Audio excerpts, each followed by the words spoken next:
Adjust करेन हा आपला विचार असतो. पण तुम्हाला माहिती आहे, घरातला मुख्य आधारस्तंभ जर कोसळला तर सगळ्यांना त्रास होतो.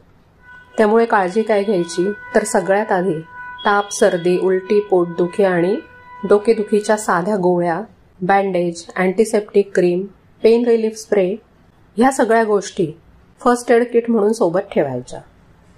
प्लस तुमची किंवा घरातल्या कोणाचीही नियमित औषधं असतील, शुगरच्या, बीपीच्या गोळ्या वगैरे, ते डॉक्टरच्या प्रिस्क्रिप्शन सोबत जवळ ठेवा. आणि ह्या गोष्टी लॉकमध्ये न ठेवता बॅगेच्या सगळ्यात वरच्या कप्प्यात ठेवा, जे लगेच आपल्याला अवेलेबल व्हायला पाहिजे.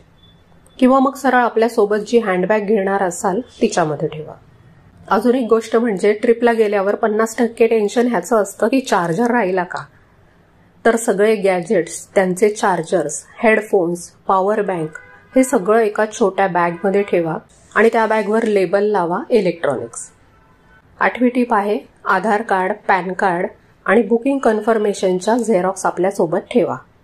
मूळ कागदपत्र सोबत घ्यावी लागणार असतील तर ती नेहमी एका सुरक्षित आणि लपवलेल्या पिशवीत आणि स्वतंत्र कप्प्यामध्ये, उदाहरणार्थ पर्सच्या आतल्या कप्प्यामध्ये ठेवा.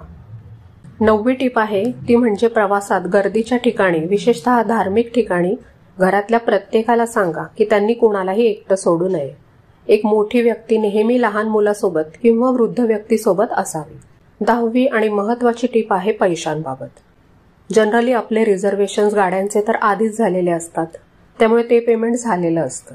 आणि आजकाल बहुतेक ठिकाणी UPI पेमेंट चालतात. पण तरी सुद्धा नेटवर्क नाही किंवा काही अडचणीच्या वेळेसाठी थोडीफार तरी कॅश जवळ ठेवा. बरं, जिथे फिरायला गेलो होतो तिथून आपल्याला आठवण म्हणून काही ना काही विकत घेऊन यायचं असतं. पण विषय असा आहे की आजकाल सगळीकडे सगळंच मिळतं. त्यामुळे आपण तिथे जी वस्तू घेतोय ती खरोखरच फक्त तिथेच मिळते का? आपण जे घेतोय ते ओरिजिनल आहे का ह्याचा विचार करा.